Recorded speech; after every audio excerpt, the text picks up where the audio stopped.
Welcome to Truthful Manipulation. In a world where truth is bent, facts are framed, and influence is too often used without conscience, this podcast stands for something different. I'm Dave Kelsey, along with H. Daniel Mujahid, and together we expose manipulation, defend integrity, and help you see clearly in a world determined to confuse you.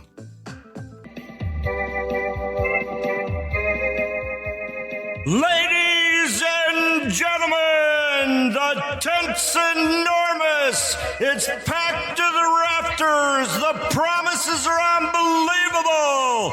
And apparently nobody checked a resume. This is Dave and Daniel with Truthful Manipulation presenting When You Put a Billionaire Clown in Charge, Did You Not Expect a Billionaire Circus to Follow? Welcome to Truthful Manipulation, the show where we look behind the curtain, check who owns the curtain, and then ask why the curtain received a government contract. I'm Daniel. And I'm Dave. Today's episode is called When You Put a Billionaire Clown in Charge, Did You Really Think the Billionaire Circus Wouldn't Follow? Dave, that title is too long. Yeah, billionaires' ego require extra room. That's fair. They don't enter a room, they acquire it, rename it, fire half the furniture, and announce record efficiency. And then they charge the remaining chairs a monthly subscription. Let's begin with an important distinction. This episode is political commentary and satire. We're not saying that every wealthy person is corrupt and every business leader is dishonest and every circus performer should be blamed for politics. Circus performers have training. Yeah, correct. They rehearse. They accept safety regulations. And they also know when the act is over. So to the circus community, we apologize for comparing your disciplined profession to billionaire politics. Our real subject is what happens when a society mistakes wealth for wisdom, celebrity for character, cruelty for strength, and chaos for leadership. Yeah, we're asking why voters are shocked when a leader who sells spectacle builds a government full of performers, flatterers, donors, opportunists, and men who think owning a private jet makes them a public servant. Yeah, it does not. Owning a private jet just means you can avoid the boarding group you keep telling everyone else builds character. The warning label that was visible. The clown arrived wearing a billionaire's shoes, carrying a bucket of grievance, honking the horn of resentment, and promising that only he could fix everything. And then the billionaire circus followed. Tech emperors, hedge fund lion tamers, private equity knife throwers, lobbyist contortionists, and political acrobats capable of changing principles in midair. And the public said, "How did this happen?" The tent had signs. It had lights. It had a gift shop. And you bought the hat? The point's not merely that the clown behaves like a clown. The point is the spectacle creates cover. While everybody watches the insults, the outrageous statements, the latest manufactured feud in the daily emergency, somebody else is changing the rules, moving the money, weakening the guardrails, sending the invoices to the public, and trying to put billionaire payoffs for terrorists. Now the outrage is in the spotlight. The transfer of power is happening in the dark. We need to retire one of the most expensive methods in modern society. If someone is extremely rich, they must be extremely smart about everything. Being rich proves you are rich. That's full of verified findings. It may also prove you inherited well-timed the market, or you exploited a loophole well, or you crushed competitors well, or you convinced investors that losing money at scale was visionary. And sometimes it proves genuine brilliance in a narrow field. But excellence in software, real estate, financing, branding, and inheritance does not automatically create wisdom about democracy, poverty, education, public health, ethics, diplomacy, or what a gallon of milk costs. A man can build an app and still be emotionally confused by a doorknob. A billionaire can manage 20,000 employees and still be unable to manage hearing the word no. The dangerous leap happens when money becomes moral evidence. People begin to assume he has more, therefore he knows more. He won, therefore he deserves power. He dominates business, therefore he should dominate government. But business and democratic government have different purposes. A private company can serve owners. A democracy is supposed to serve citizens. Now, a chief executive can say, "This is my company." A president cannot honestly say, "This is my country." Government is not a privately held corporation. Citizens are not employees. The Constitution is not an employee handbook.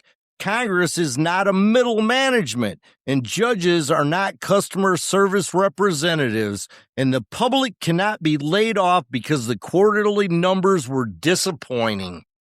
Although some billionaires have clearly looked at poor people and thought, have we tried discontinuing them? That's the private equity approach to citizenship. If democracy is run exclusively like a business, eventually someone asks, which citizens are profitable enough to keep? And here's the other problem, Dave. Extreme wealth can insulate a person from correction. Ordinary people meet consequences every day. Miss a payment, there's a fee. Miss work, there's a problem. Insult every person in the room, Thanksgiving gets awkward. Billionaires can build a new room. They can hire people to applaud the insult. They can purchase a newspaper that describes the insult as disruptive innovation. And when nobody around you can safely tell you that you're wrong, your money stops being a resource and starts becoming an echo chamber. And that's how powerful people mistake obedience for respect, attention for affection, intimidation for leadership, and immunity from consequences for proof of genius. So when voters hear, "Here's a billionaire, he can't be bought," the proper response is not applause. No, the proper response is, wonderful. Then what does he want to buy?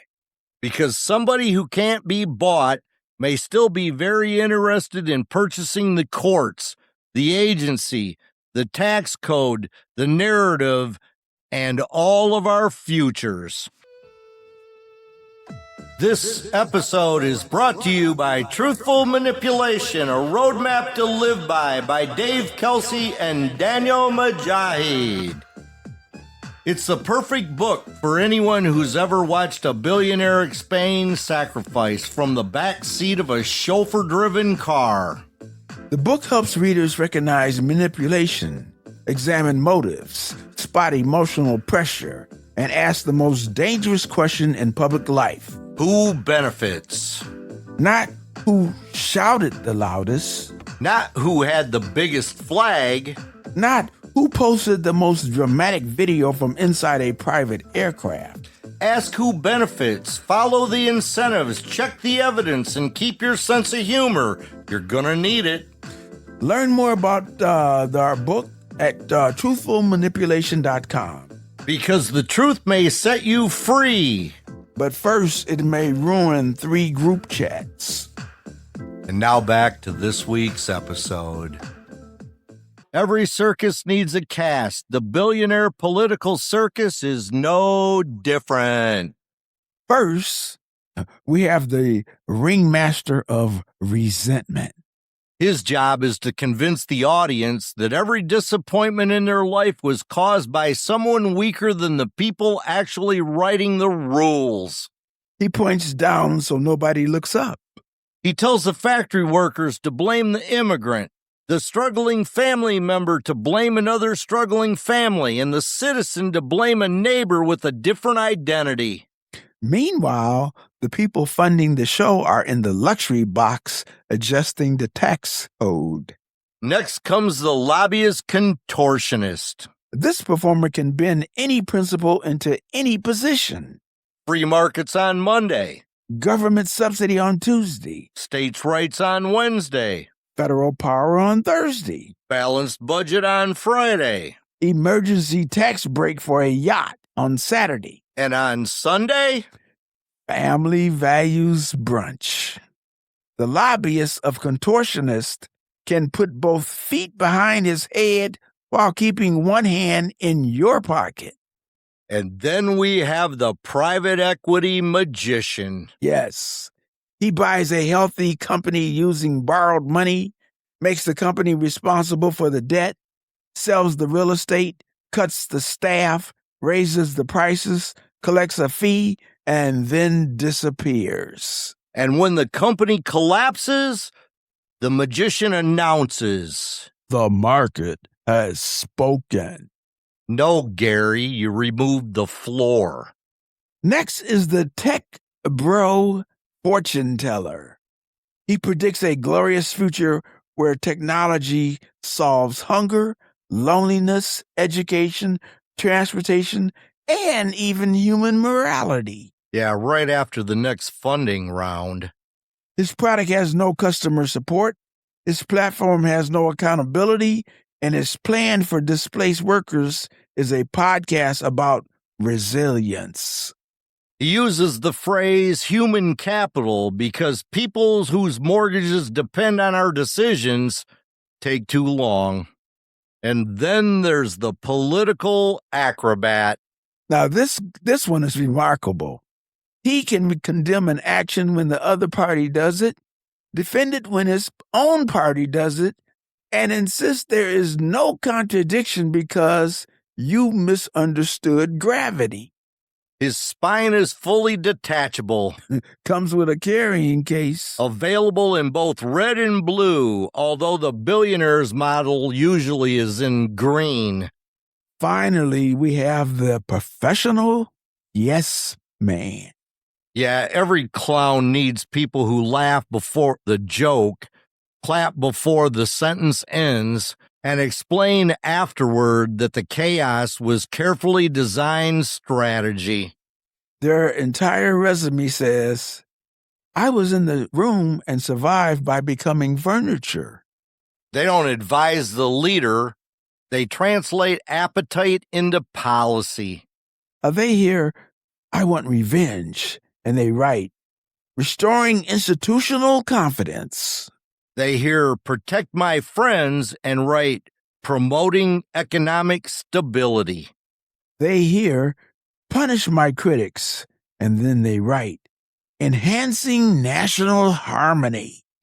This cast is funny until you remember that their performance affects real wages, real schools, real courts, real hospitals, real families, real freedom, and every American. The costumes are ridiculous, Dave. The consequences are not. Why does the circus work? Because human attention is limited. Every morning, the clown fires a confetti cannon into the national conversation. On Truth Social, an insult, a threat, a nickname, a strange claim, a feud, a post written with the emotional restraint of a raccoon trapped in a vending machine.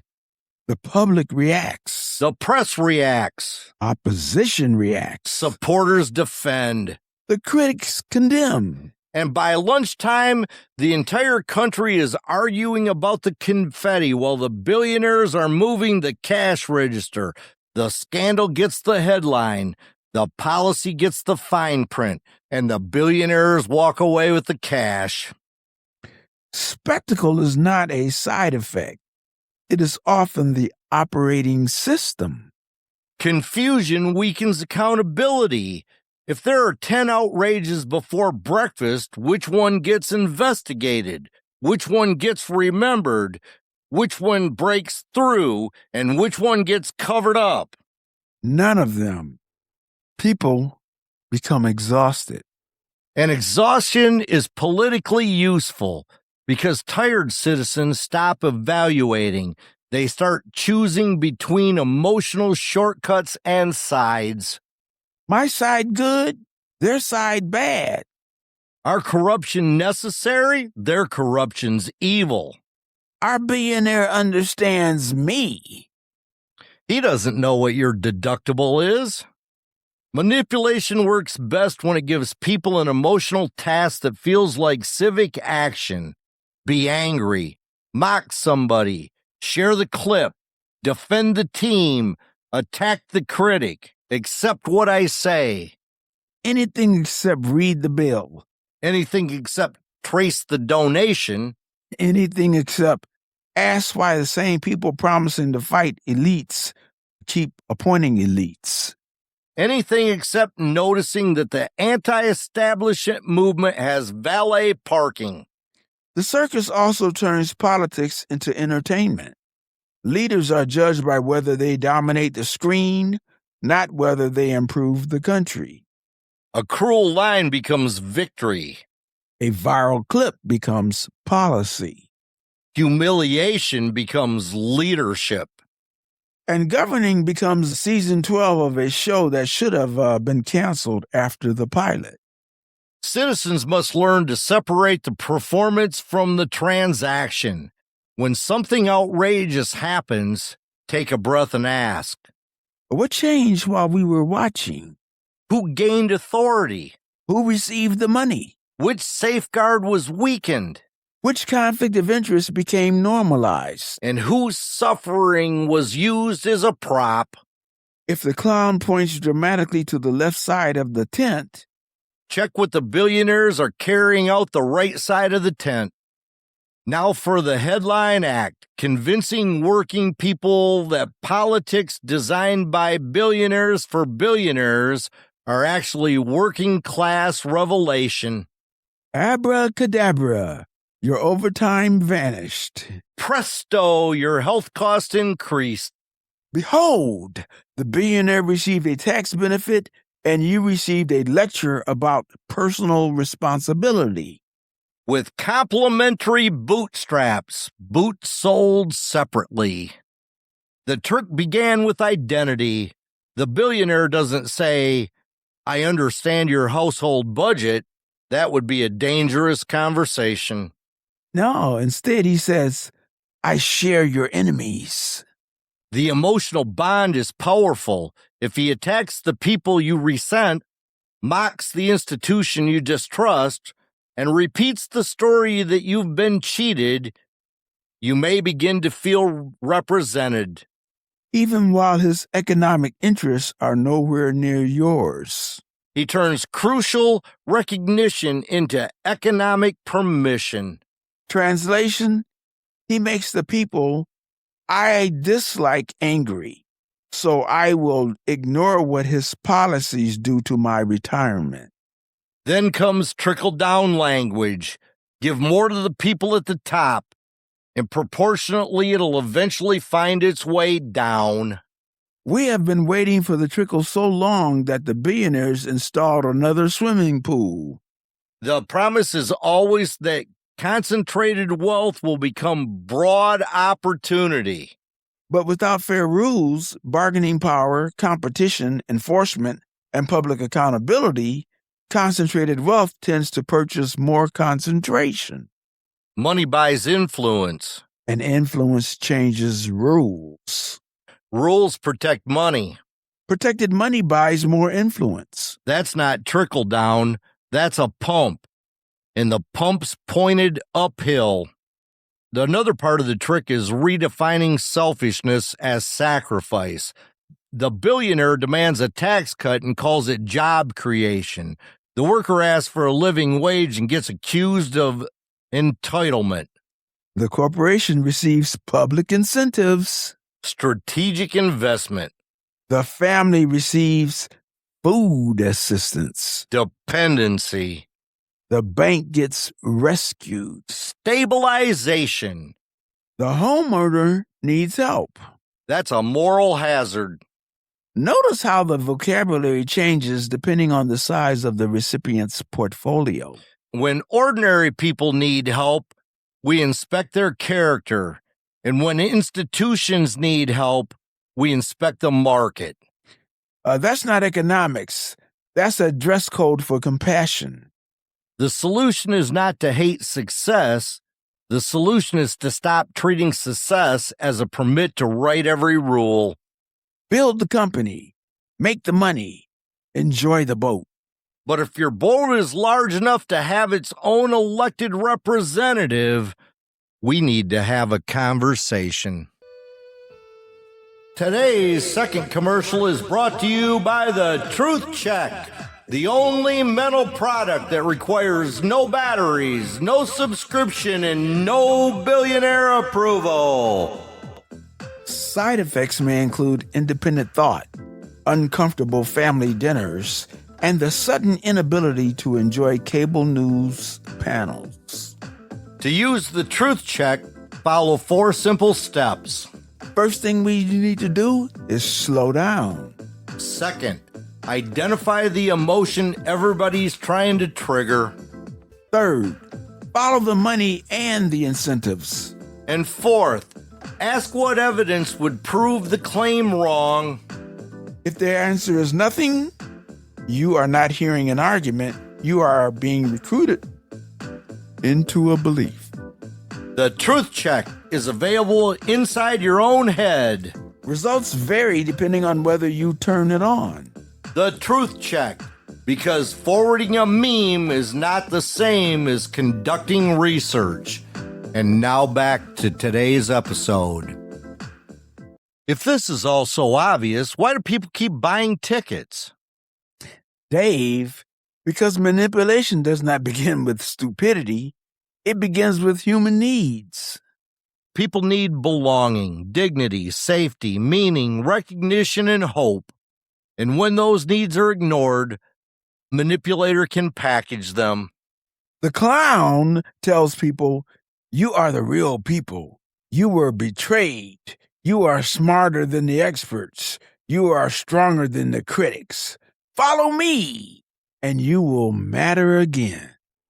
The message can feel like respect, especially to people who feel economically abandoned, culturally mocked, politically ignored, or personally invisible. We should not confuse understanding the appeal with excusing the result. You can understand why a person was thirsty and still tell them not to drink paint. That's vivid. It's also on brand. Tribal loyalty reinforces the bargain. Once political identity becomes personal identity, evidence feels like an attack. If the leader is wrong, maybe I was wrong. If the leader is corrupt, maybe I defended corruption. If the leader is using me, maybe my enemies were not lying about everything. And that's painful. So the mind protects itself. Yeah, it minimizes. And rationalizes. Normalizes. Changes the standard. And blames the messenger. Or says, all politicians do it, which is the moral equivalent of discovering a leak in your roof and setting fire to the house for consistency. Cynicism does not punish corruption. It gives corruption a group discount. Fear also sells tickets. The clown says catastrophe is always one election away. Your community will disappear. Your values will be outlawed. Your children will be taken. And your country will be unrecognizable by Thursday. And only one billionaire, assisted by 12 other billionaires, can protect ordinary people from elites. That sentence should set off every smoke alarm in the building. But fear narrows thought. Under threat, people ask, well, who will fight?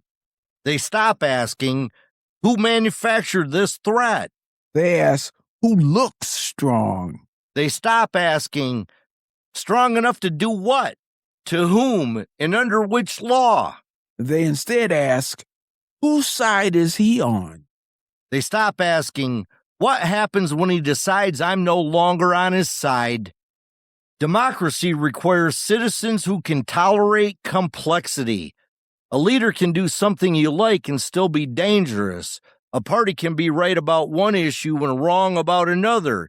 Your political opponent can make a valid point. Your political ally can lie.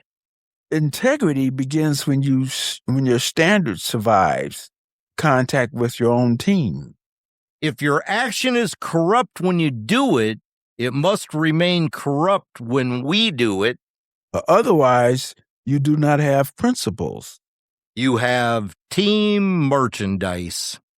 We cannot discuss the billionaire class without talking about private equity, venture capital, and the financial culture that treats every institution as an extraction opportunity. Their favorite phrase is unlocking value. Yeah, whenever someone says unlocking value, check whether they're holding bolt cutters near the pension fund. Private investment can build companies, fund innovation, rescue struggling businesses, and create jobs. That is real. But the abusive model is also real. Acquire, load with debt, cut staff, sell assets, increase fees, reduce service, collect management charges, and leave the public wondering why the once useful company now has one employee named Tyler handling 6 states. Tyler's doing his best. Tyler has not slept since the merger. Tyler's voicemail says, your call is important to us because Tyler no longer has the emotional strength to lie personally. The Billionaire Circus brings the mentality into public life. Schools become cost centers. Hospitals become revenue streams. Postal service becomes a failed delivery startup. Parks become undeveloped real estate. And citizens become customers. Right. Becomes products. Public goods become business opportunities. And any institution that cannot produce a quarterly return is described as inefficient. Democracy is inefficient. Deliberation takes time. Due process takes time. Public comment takes time. Checks and balances take time. That's not a bug, Dave. That's how we prevent one impulsive person from converting a personal grudge into a national policy before lunch. Efficiency without ethics is simply wrongdoing with a project manager. The venture capital version adds a different problem: worship of disruption. Disruption sounds exciting when you are the one doing the disrupting. Less exciting when you're the person whose job, healthcare, privacy, neighborhood, or democracy is being beta tested. Move fast and break things is a slogan for people who assume somebody else will sweep up. Government should innovate. Institutions should improve. Outdated systems should be changed. But breaking is not the same as building. Destruction is not reform. Firing everyone who understands the machinery is not efficiency. And ignorance with authority is not disruption. When the Billionaire Circus promises to run the nation like a turnaround project, citizens should ask one question. Are we the owners? Are we the assets being stripped? You're listening to Truthful Manipulation with Dave and Daniel. If every serious idea delivered with enough humor to keep your blood pressure within the manufacturer's recommended range, visit truthfulmanipulation.com. Find our podcasts, information about the book, and more conversations about ethics, leadership, media literacy, critical thinking, and the people who insist the rules are sacred right up until the rules inconvenience them. Like, share, and subscribe. Send the episode to a friend. Send it to an enemy. Send it to a billionaire. They may not listen, but their assistant might, and assistants still live on Earth.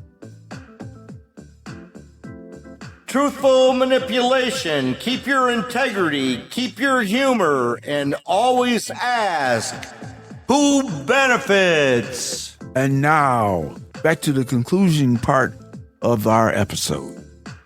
A circus built on personal responsibility can't tolerate independent referees. Facts interrupt the act. Courts stop the act. Inspectors can document the act. Journalists can describe what happened backstage. Whistleblowers can reveal who paid for the tent. So the clown show attacks credibility itself. Judges become enemies. Reporters become traitors. Civil servants become saboteurs.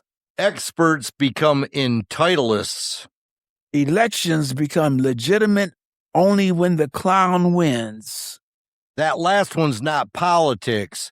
That's a hostage note on a ballot. Healthy leaders accept limits because they understand that power needs boundaries. Unhealthy leaders experience limits as personal betrayal. How dare the law apply to me? How dare the press quote me accurately?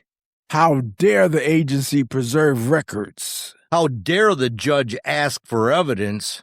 How dare voters choose incorrectly? Authoritarianism often begins as a powerful person demanding to speak with democracy's manager. The attack on referees serves two purposes.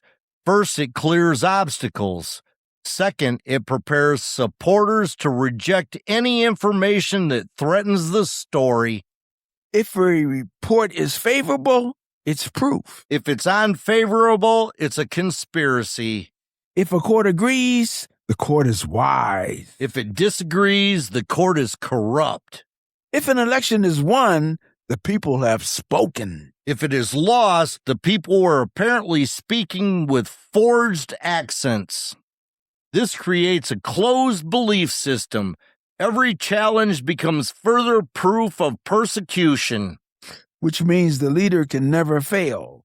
He can only be failed by others. Never wrong. Misquoted. Never dishonest. Strategically misunderstood. Never defeated. Temporarily betrayed by mathematics. Democracy can't survive as citizens surrender every natural standard.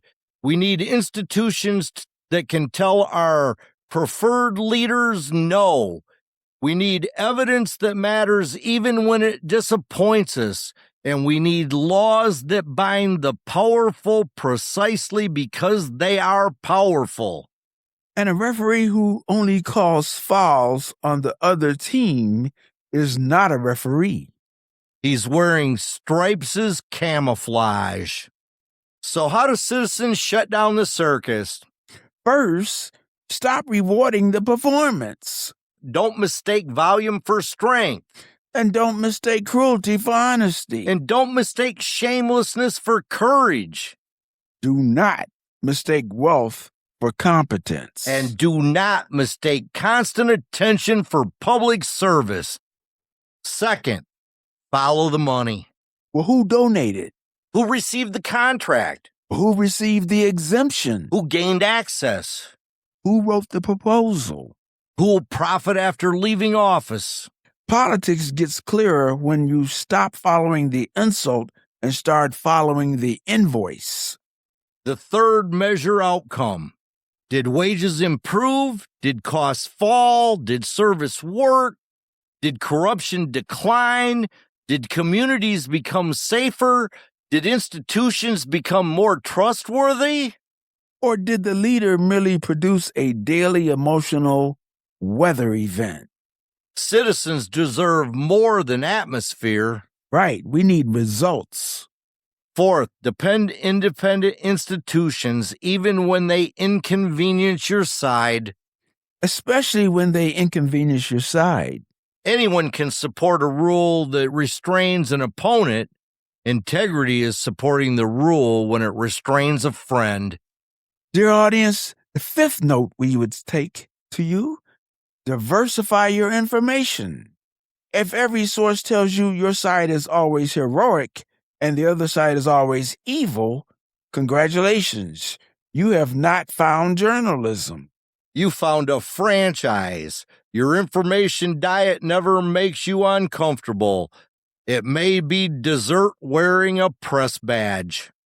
Sixth, talk to people without turning every disagreement into exile. Manipulators need citizens to hate one another. Division lowers our accountability to compare notes. Your neighbor may be wrong. You may also be wrong. I know. We hate plot twists. But democracy requires enough humility to check. Seventh, insist on character. Politics matters. Competence matters. But character determines what a leader will do when law, trust, loyalty, and self-interest collide. And does the leader accept responsibility? Tell the truth when lying would be easier. Treat opponents as citizens? Respect limits. Hire people who can disagree? Leave office when voters say the time is over. Finally, participate before the emergency? Register, learn the deadlines, study the ballot, support local journalism, attend meetings, contact representatives, help trustworthy candidates, vote in primaries, local election, midterms, and general elections. Democracy is not a streaming service. You can't complain that the season finale was terrible when you never renewed your civic subscription. Let's bring this home. When you put a billionaire clown in charge, the billionaire circus does not sneak in later. It arrives in a motorcade. The donors bring the tent. The lobbyists bring the ropes. The opportunists bring the costumes. The yes men bring the applause signs. And the public receives a souvenir invoice. The spectacle teaches us to expect chaos and call it authenticity. It teaches us to accept cruelty and call it strength. It teaches us to excuse corruption and call it strategy. It tells working people that billionaires are their natural champions. It tells citizens that public institutions are enemies. It tells voters that accountability is persecution. It tells the powerful that the public can be distracted forever. But the public is not powerless. We have judgment. We still have memory. We still have neighbors. And we still have voices. And we still have ballots. Voting is not only civic responsibility, it does not replace organizing, speaking, listening, learning, serving, protesting peacefully, and supporting honest journalism or holding every party accountable. But voting is the moment when citizens turn opinion into authority. It's where audience can stop being an audience. Where people can refuse the ticket. Where the public can say the government is not a vanity project.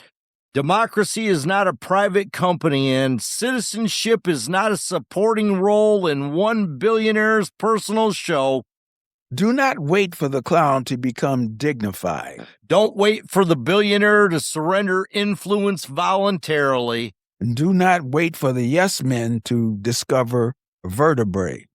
And do not wait for the circus to pack itself. Learn the issues, check your registration, know your polling place, study every race, not just the loudest one. Bring someone with you, vote your conscience, check your judgment and your own eyes. And remember, democracy does not need perfect citizens.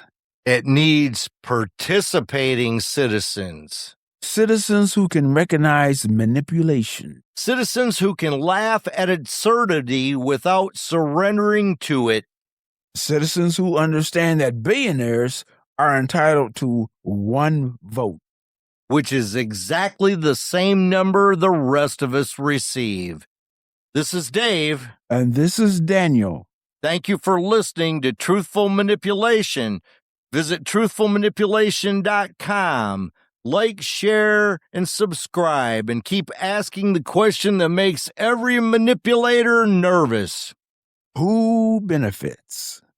The only way to send the clown show down the road is to vote that it leave. And that brings us to the end of another episode of Truthful Manipulation, the show where we question the story, examine the motive, and occasionally wonder how certain people manage to put on their shoes without a communications director. It's an impressive operation. If you enjoyed today's conversation, or even if we irritated you just enough to make you think, we would like to hear from you. Questions, comments, topic suggestions, thoughtful disagreement, or a polite explanation of why Daniel is wrong. Do not encourage fiction, Dave. You can email us at truthfulmanipulation@gmail.com. We may not agree with every comment, but we believe honest conversation is a lot more useful than everybody shouting into separate corners of the internet. And it's considerably cheaper than group therapy. Visit our website at truthfulmanipulation.com.